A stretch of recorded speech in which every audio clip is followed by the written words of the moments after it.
राजा जी, एक और बड़ा इंटरेस्टिंग केस स्टडी और किस्सा हमने आपके बारे में पढ़ा। साल 2000 में आपने प्रोफेसर की नौकरी छोड़ दी। साल 2000 में, आप करेक्ट कर सकते हैं। हाँ, मैं चीफ मिनिस्टर था। हाँ, लेकिन नौकरी छोड़ने के बाद जब आपकी पेंशन बनी तो वो थी करीब 9500 रुपये, 9500 कुछ रुपये। ऐसा ही रहा होगा, एग्जैक्ट फिगर तो नहीं है, 9500 रहा होगा, 1100 रहा होगा, कुछ ऐसे रुपये। लेकिन आपने मना कर दिया वो पेंशन लेने से। आपने कहा कि मैंने नहीं, वो लोग कई हजार, 14-15 हजार या 17 हजार कितना बनाकर लाए थे उस समय, 18 हजार। तो एक्चुअली मैंने कहा कि जितने समय मैंने पढ़ाया है उतने समय का ही मैं बोलूँगा। कहने साहब ये नियम ये इस बात की इजाज़त देता है, क्योंकि आप विधायक हैं, सांसद हैं, तो विधायक और सांसद रहते हुए भी आप क्लास लिए हैं बीच में, फिर आप पेंशन ले लीजिए। मैंने कहा नहीं, मैं नहीं लूँगा, क्योंकि उस समय मैं ऑलरेडी वेतन विधानसभा से लेता था, तो मैंने नहीं लिया। बहुत उस समय के डायरेक्टर ने मुझसे बहुत रिक्वेस्ट किया कि मैं मुख्यमंत्री था ही, अधिकारियों ने भी कहा।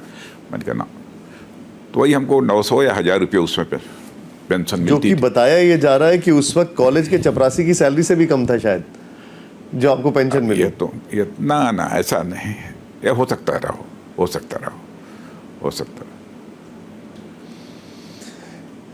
लेकिन आज शायद वही 900 रुपया बढ़ते बढ़ते 10-11 हजार रुपये हो गया। आज की अगर बात करें चुनावों की, तो यह आरोप लगता है कि विपक्ष की तरफ से कि इलेक्टोरल बॉन्ड सबसे बड़ा घोटाला है। वो ये कहते हैं कि कंपनियों ने बीजेपी को चंदा दिया और उन्हें फायदा पहुंचाया। सबसे बड़ा घोटाला है तो क्यों नहीं जाते सुप्रीम कोर्ट के पास? सुप्रीम कोर्ट क्यों नहीं जांच करा लेते? ब्लैक मनी के यूज को मिनिमाइज किया जा सके, इस पर्पज से लाया गया था। अदालत बैठी है, क्यों नहीं जाते हैं लोग? कहां घोटाला हुआ है, किसने घोटाला किया है, पता लगाएं। जिन लोगों का नाम लेते हैं उनसे सर्वाधिक पैसा तो इन लोगों ने लिया है।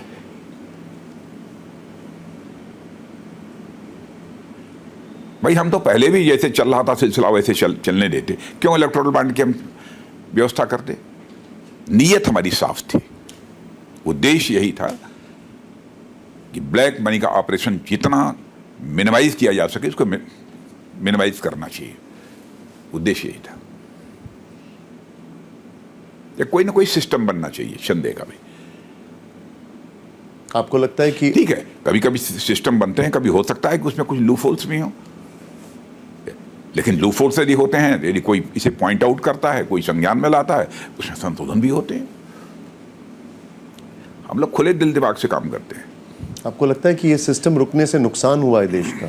ये इलेक्टोरल बॉन्ड का सिस्टम रुकने से देश का नुकसान हुआ? सुप्रीम कोर्ट का फैसला है, इसलिए मैं अपनी तरफ से कोई टिप्पणी इस पर नहीं करना चाहूंगा।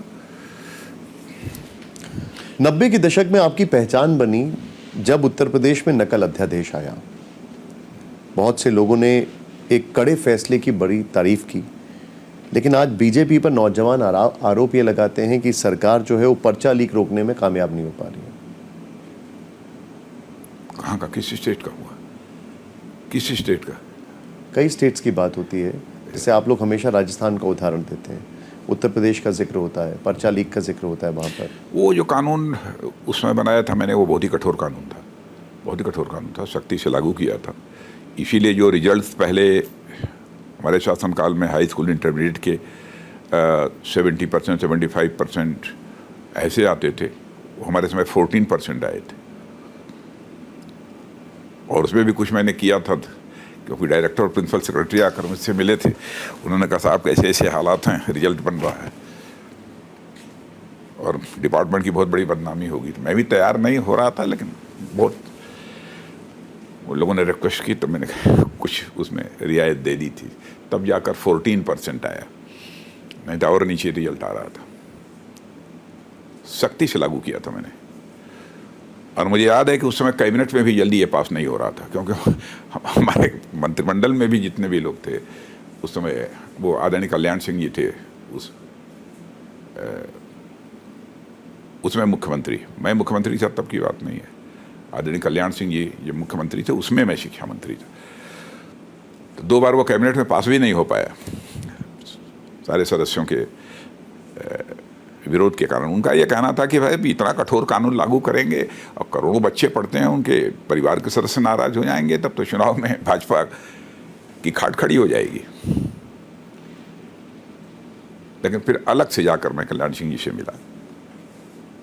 फिर क्या कहा इसकी चर्चा मैं नहीं करूंगा। तो फिर जब दूसरी या तीसरी जब कैबिनेट हुई, फिर प्रस्ताव में लेकर जब गया, तब उन्होंने एक वाक्य कहा था, उसकी भी मैं चर्चा नहीं करूंगा, और फिर पास हो गया था। लेकिन अभी ये एक बड़ी समस्या है, कैसे निपटा जाएगा इससे? अभी पर्चा लीक एक बहुत बड़ी समस्या है, कैसे निपटा जाएगा? मैंने स्टेट गवर्नमेंट्स को इसको लेकर जो कोई कठोर कानून बनाना चाहिए। इस पर्चा लीक होने की, नकल करने की इजाज़त मैं समझता हूँ कि देश के बच्चों को किसी भी सूरत में नहीं दी जानी चाहिए। हमारा यह दृढ़ मत है। एक और फ्लैशबैक, बच्चों के भविष्य के साथ खिलवाड़ करना, इसका मतलब कि देश के भविष्य के साथ खिलवाड़ करना होता है।